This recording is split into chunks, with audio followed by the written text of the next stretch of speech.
Did you know in 2015, hydropower generated 16.6% of the world's total electricity and produced 70% of all renewable electricity as well, and was also expected to increase 3.1% each year for the next 25 years. Um, what is hydroelectricity? Well, I'm here to inform you what it is, how it works, and pretty much why is it so beneficial. My name is Mario. I'm a student at Caldwell Community College, and here's my speech. So let's start off with what it is. Pretty much hydroelectricity or hydroelectric power comes from water, dams, and pretty much reservoirs. It's electricity that is generated using the running water harnessed pretty much from its motion. How it works pretty much, let's start off with two main components. According to the article, hydroelectric power, how does it work? They say that the two main components is the turbine and the generator. The turbine is pretty much what the water passes through to create that motion. And once that motion is created, it generates power. Then how do you collect and store all that power? Well, that's what the generator is for.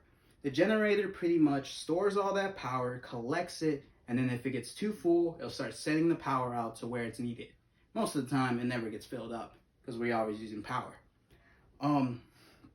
Well, because we use a water source, which is a natural resource, that means that we pretty much have unlimited power when it comes to hydroelectricity. The water pretty much is always running nonstop, and then during the night when the water is pretty much done from flowing down, they use a water pump from all that stored energy to pump it back up, and then starting the turbine again, going the reverse way, which creates more power as well. And in return, we can make power day and night, pretty much power around the clock. It's a great source of energy.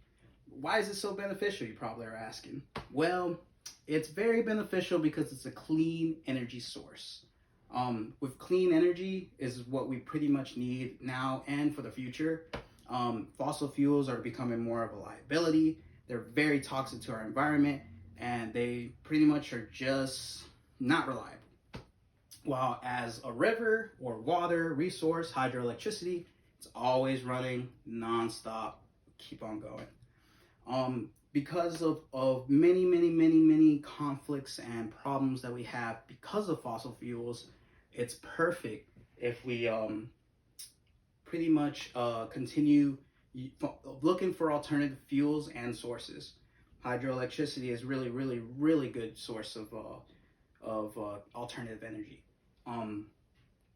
With that being said, it's just something you guys or everyone should be thinking about as in terms of the future. Hydroelectricity is a great alternative fuel answer, but it's not the entire thing. There are plenty other alternative fuels as well. But hydroelectricity was always my favorite because it's pretty. If you're literally living next to a river, you're pretty much set on power and water because you have a river as well. So if there's ever apocalypse and you're looking for a source of energy, I think a river will suffice as well. I also wanted to say that according to National Geographic, the largest dam ever built in the whole world is located in China. And that Chinese dam produces 22,500 megawatts, which is enough power to light up a city for at least 2 days. And that's a lot of power, all generated cleanly and efficient and without hurting any trees. Well, actually, there are a couple of environmental causes because of dams. The reservoir pretty much messes up the ecosystem, but most of the ecosystem learns to adapt, and life really finds a way. But what I wanted to just let you guys know was pretty much hydroelectricity, alternative fuels, and alternative sources. Pretty much the summary of all of it, what it is, how it works, and I mean, why is it good for us? for right now, hydroelectricity to hydropower, we now know what it is.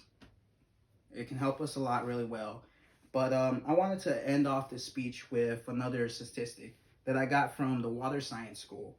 According to them, Earth's surface is covered with 71% water. That's a lot of water. And if I can only imagine how we can harness that power of the currents from the ocean, we'll be able to have pretty much unlimited power. Then there's power from the sun, but that's another day right there. I hope you found this speech informative, and have a nice day.